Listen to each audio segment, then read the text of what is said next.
Hey guys, welcome to another ride in the Struggle Bus, where every wheel is an empty triangle. Today we've got something a little different for you. I'm going to be doing a video review of one of my Patreon subscribers. And before I get into that, some backstory. So I've had this channel for a little over a year now, and I've been doing teaching on the side for a number of years. And now that I've got this nice setup, I'm able to do good video reviews. And so because of that, maybe 6 months ago or so, I set up the Patreon page, which was really just another way for potential students to reach out and get reviews and lessons and teaching games and whatnot. And so that's really just what the Patreon page is. It's a way to show support to the channel, but it's also just getting the normal lessons. So I do a lot of reviews for that and for other students in general. And recently, one of my students asked why I wasn't posting these reviews for everybody to see on this channel. And the main reason for that is I do a lot of reviews. And so if I posted every video to this channel of a review I did, the channel would get overwhelmed by just those reviews. And I'd rather keep it separate and keep the content for this channel, for more instructive stuff. Not that all reviews are obviously instructive. The other part of it is I typically don't edit the reviews that I do, and so they're less clean. And I'd like to keep the channel a little cleaner. With that said, though, the student said that he actually preferred the less edited videos and the more candidness, and really thought that there'd be something to offer by putting these videos out there. So that's what we're doing today. We're going to show you a review of one of my Patreon subscribers, like I said.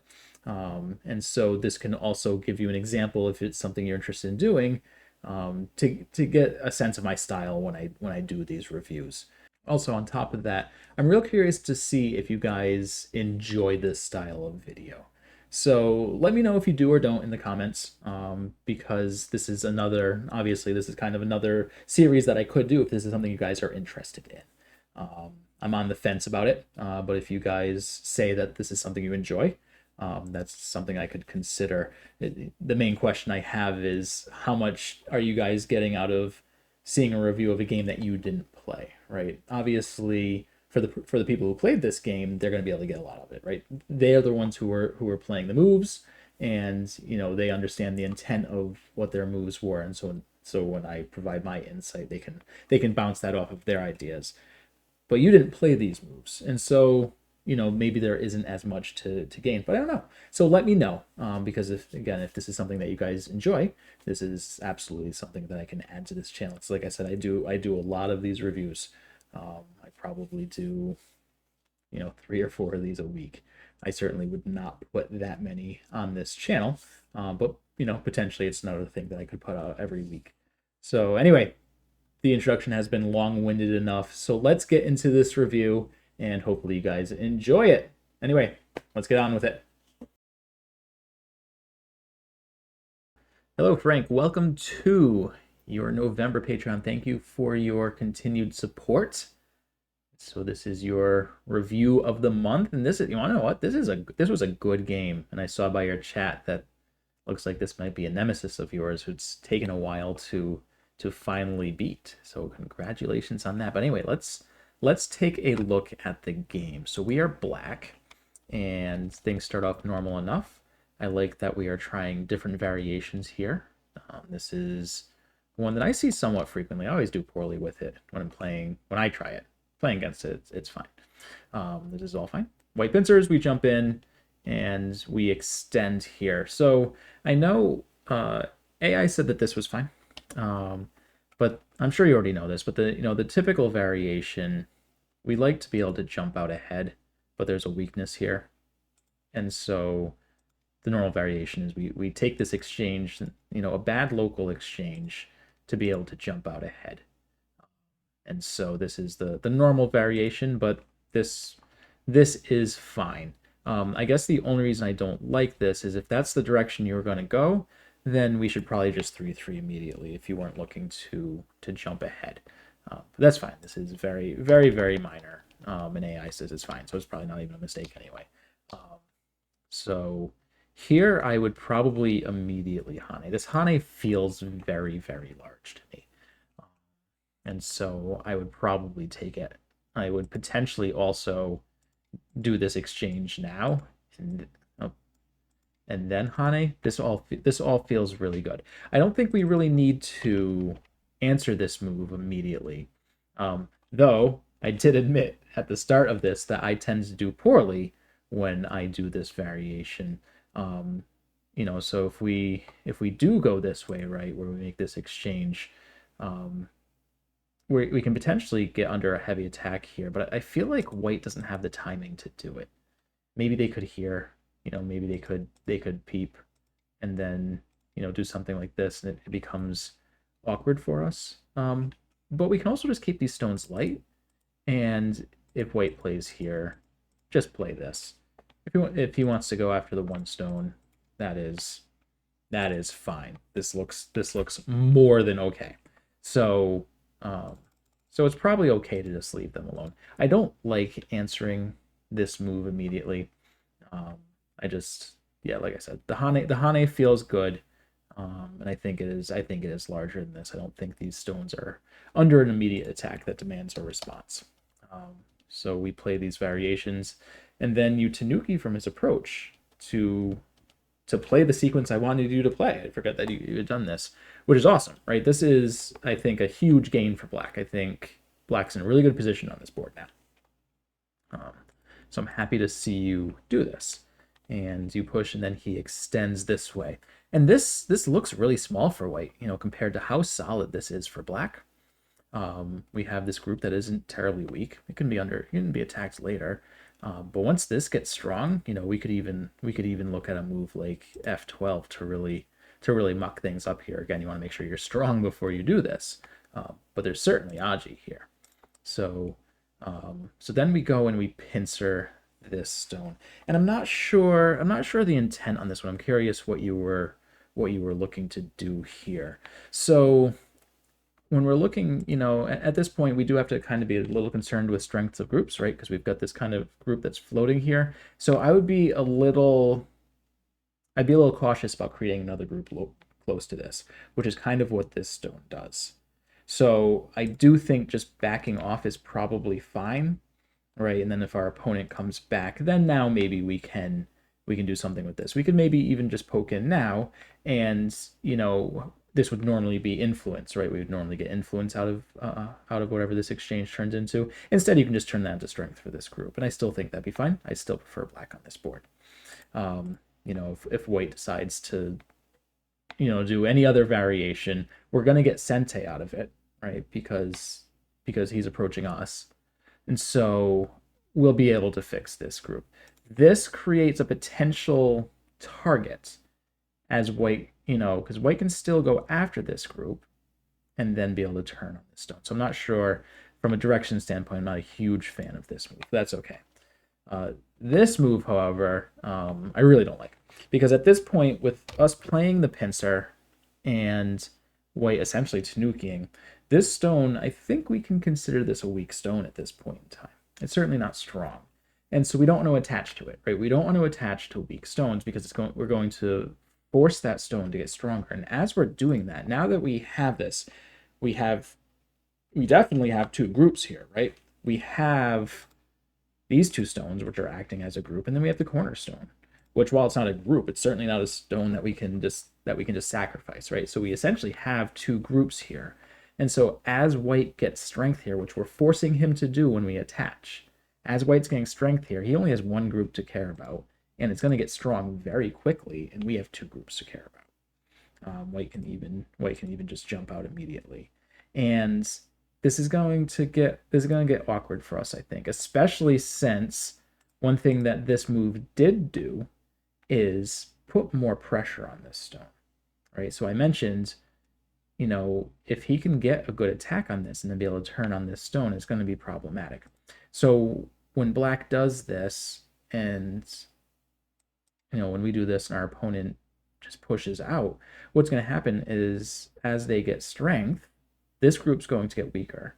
And as this group gets weaker, it's going to be easier to attack this group. And we've got two groups that are easy, that can be attacked. They're right next to each other. This could become a really strong splitting attack.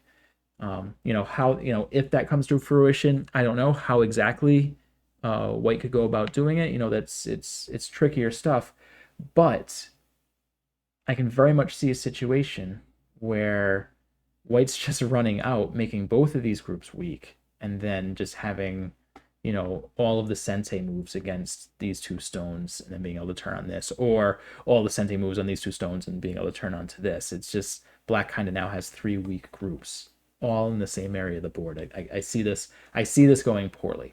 So white Hanes instead, and then plays this jump. And so we can see white's getting stronger here. We're nice and strong here, kind of. But now this stone's a little weak, right? So we feel compelled to help this stone. I feel like we should be compelled to help this stone. Something like this would be pretty, I think would be pretty painful for us.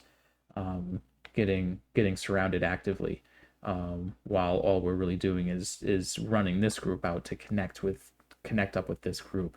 I think this is too much of a loss. So he takes the corner, which is still pretty, that's pretty tough to deal with too. And so you block this way. I wonder, I feel like this is probably better. I don't know, this might be asking too much. But it also could just work, right? Because we do have this exchange. So maybe this is okay. I kind of like blocking this way better. At a minimum, you can do this and then we can jump, right, to get to safety. But I think this works pretty well. And now all of a sudden, we've got a pretty spicy fight on our hands. You know I'm a big fan of the fights. So this is an option as well. I'm unsure what this gets us, though it does eye the cut, right? As we get strength here. So you did that. I wonder if we can just take this cut immediately. I feel like we can, right? The ladder isn't going to work. And I don't think white's going to be able to surround effectively. But maybe he can. Maybe he can. No, I think he runs out of liberties. It's messy. It's a messy situation for sure. I'd certainly want to read this. You know, I have the luxury now of just being able to click through and seeing how it magically works. But I would definitely be looking at this cut.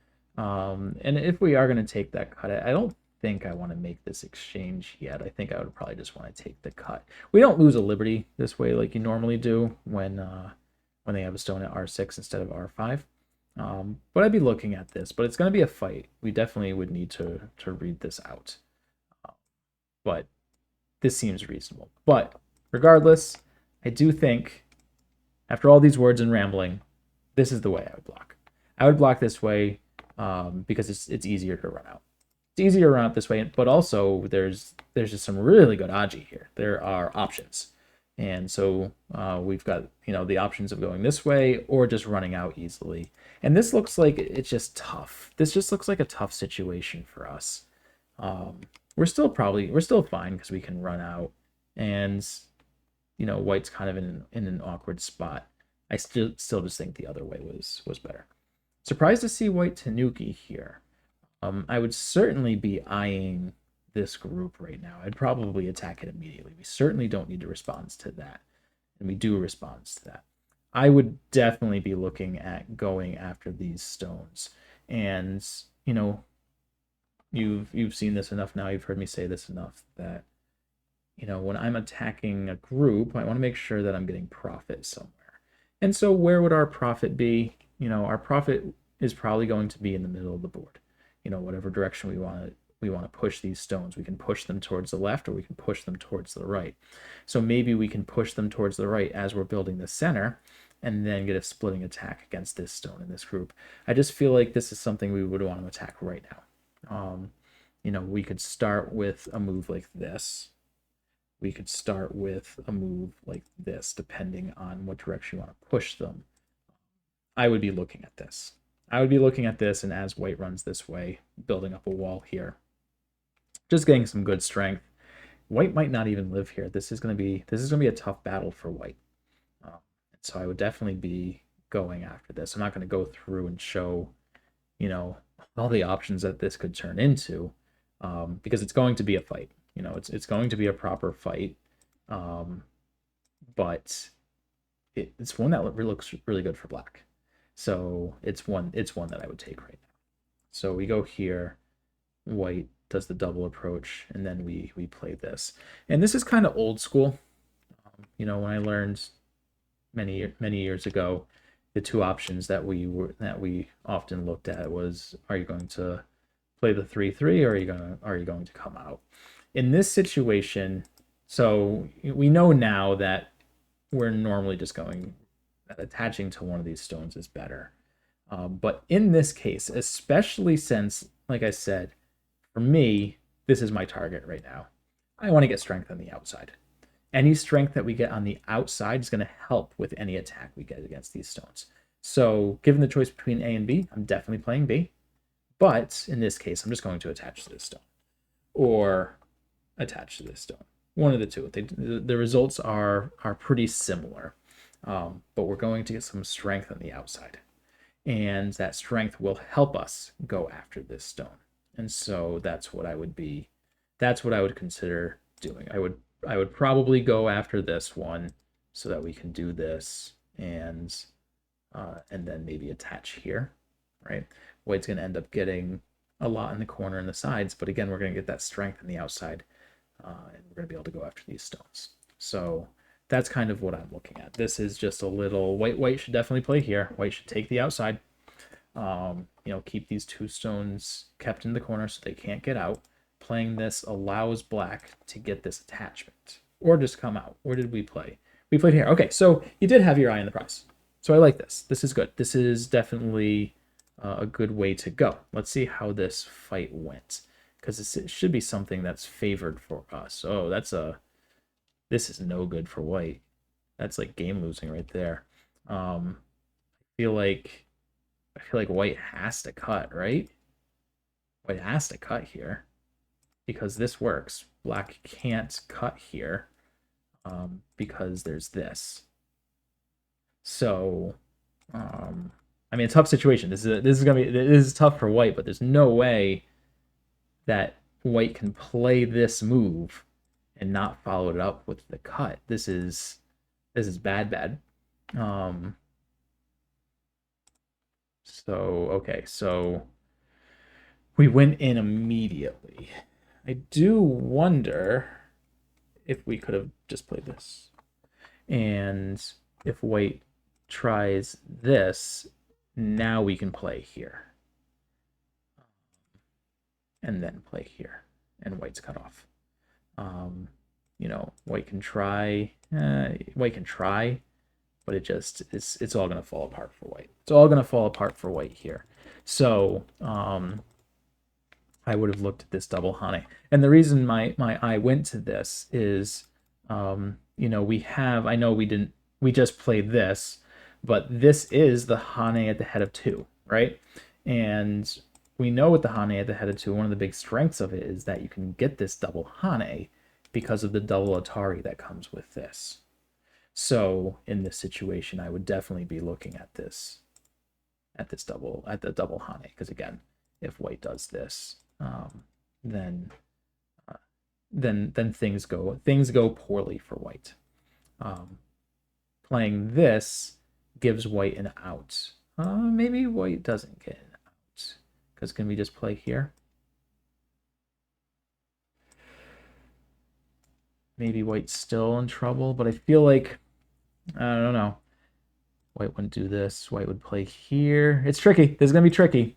This is tricky. There's definitely lots of Aji here. That's why I like surrounding from the outside as opposed to letting white connect and get out. So this was a bit of a miss. I know this is tough. This was tough. I definitely didn't read this out just from an intuitive standpoint. This double Hane really it speaks to me. It sparks joy. Anyway, so this is what we did, and white was able to get out. This looks like a do nothing move. White's already out, so I'm not sure what this move does for us. Well, that's not true. I don't think this move does anything for us because white's already out. And if white's already out, then the question is, are we alive? I think so. We look fine. And if we're alive and he's alive, then it's time to move on, right? It's time to move on to the next big part of the board. And this definitely is not it. You know, we could look at we could look at the attach, the kick potentially. We could look at playing something like this, c8 to get some strength here to go after this, or more importantly, we could still continue attacking this, which is probably what the intent of this was, but it misses, right?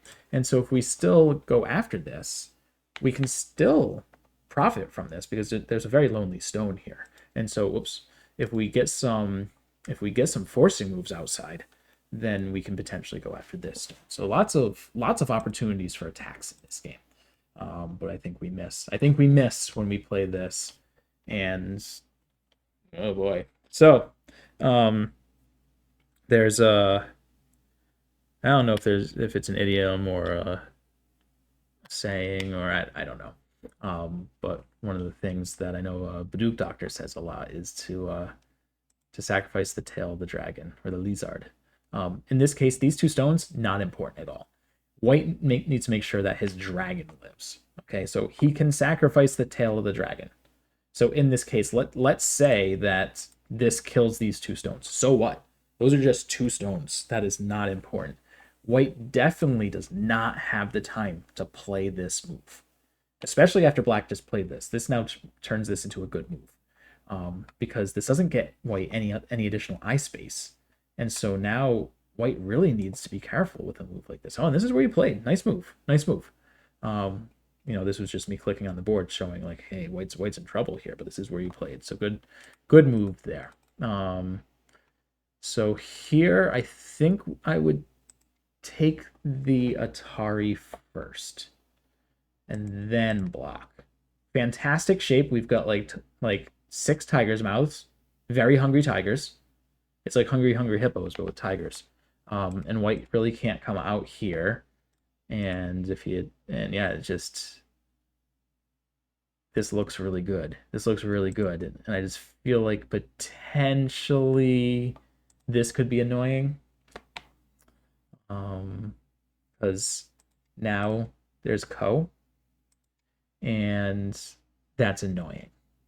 Because white can just play, he's got local Ko threats, right?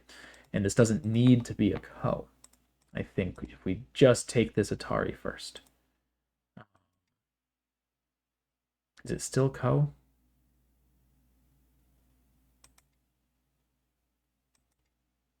Is it still Ko? No.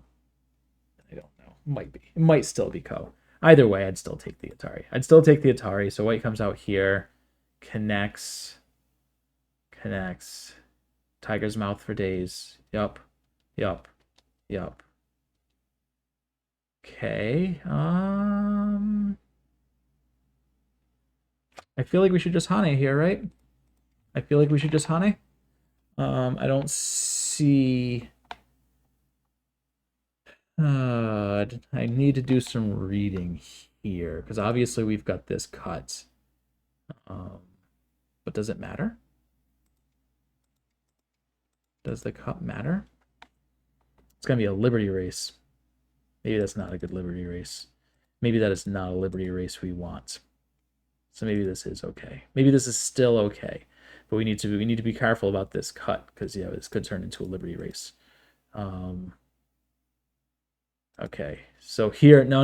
Okay. So now we transition to the next thing. Okay. Next rule.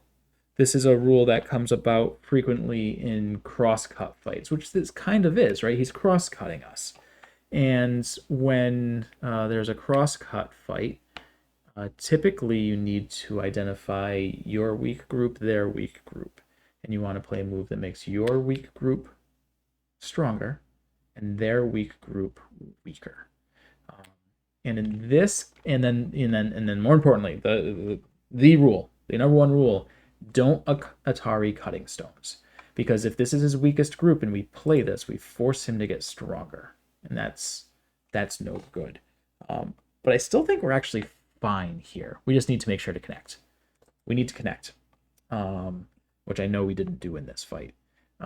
This is going to create a short, it's going to take a liberty away from him. It's going to connect up, give us a lot of outside liberties. So this, like, at worst, I think this is Seki, but I think White's just going to die. But playing this, we need to be real careful about this cut, because now we don't have a lot of liberties, and we need to play. We need to be concerned with this.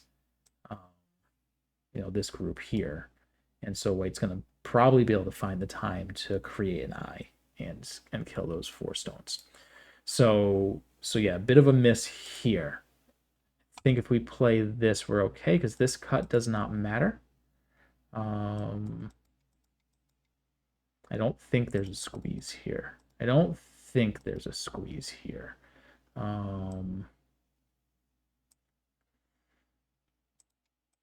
Yeah, I think we're okay.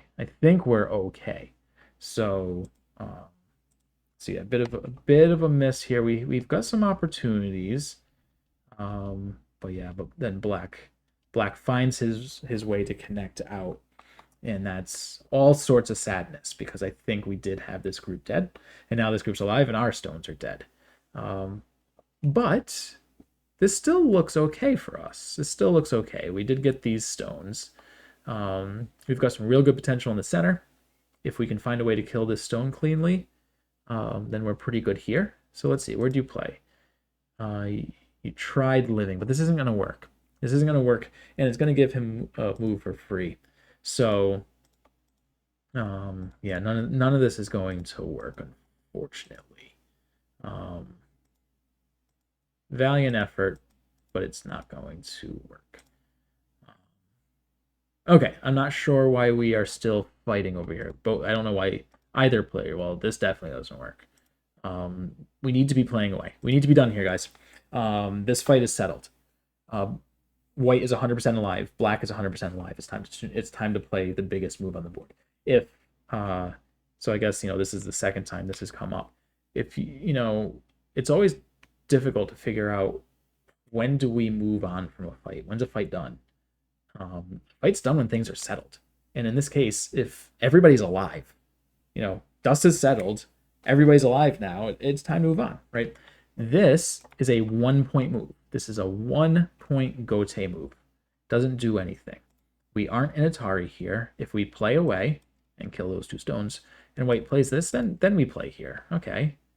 And obviously, if White plays this, then we can connect or capture, whatever you feel like doing. If you connect, if you want one point, capture if you don't want a co-threat. But this is just a 1-point Gote, and I know we can do better than that on this board. And then it's White's turn to play a 1-point Gote move.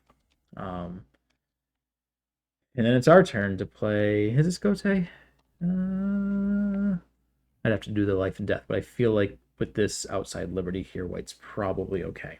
So another small move, unless this killed, and you saw how this kills, then it's not sentient. We need to be playing a move like this, right? Let's see if we can capture these on a large scale. If we capture these on a large scale, I think we're still winning.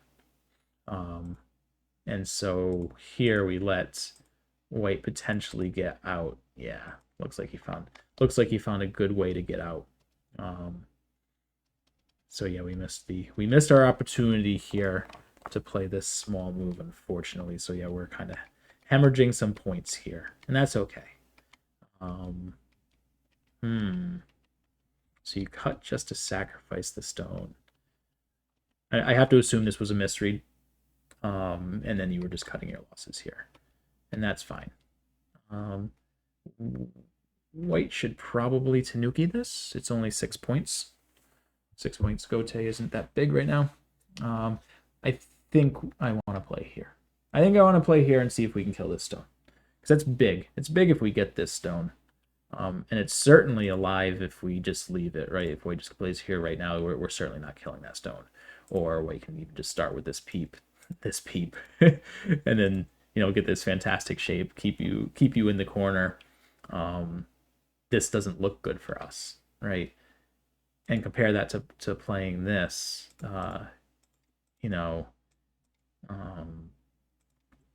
we have better ways of answering the peeps now, because obviously white can't play this because he will die. So, and if he plays here, then we connect, and this is not going to be a concern because white is going to fall short on liberties way before we do. Here, actually, there's no liberties because we're alive. We can probably just play a move like this and connect up outside. Getting a little far, getting a little off the rails there though. But yeah, I would definitely want to go get that stone. Okay, so let's see what happens in endgame here. This hurts, right? Anytime we have to play this empty triangle, it's a little sad, and that's okay. Here we go. There we go. That's what I like to see. Good. All that is good. Yep, great. Less great. You think white can live there? I don't think white can live here anymore. I don't think we can live here anymore. So, if we Tanuki, let's just say we play a small move. I don't know, just something like this. Where's white gonna play here? Like, this cut doesn't really do anything, right? And so maybe this is what we're worried about. Then we could just play here. I don't know. I don't see anything here. So this was another one where we gave white some time. Does this move matter? I don't think so. Okay, I'll take that. Yep. No. Let's do this. This is pretty big here. Because black or white can't do this, rather. Because then this unfortunate thing happens. Actually, does it? I think it still happens, right? Because of this random stone, the Aji there that stone creates is always funny. But either way, this is bigger, so white has to go here, and then white needs to connect, and then we can play the next big point on the board, wherever that may be, probably T6, because that comes in Sente. Even if your opponent doesn't know it comes in Sente, as he does later in the game. Okay, but we get this anyway. Cool. So that's fine. It's all moot.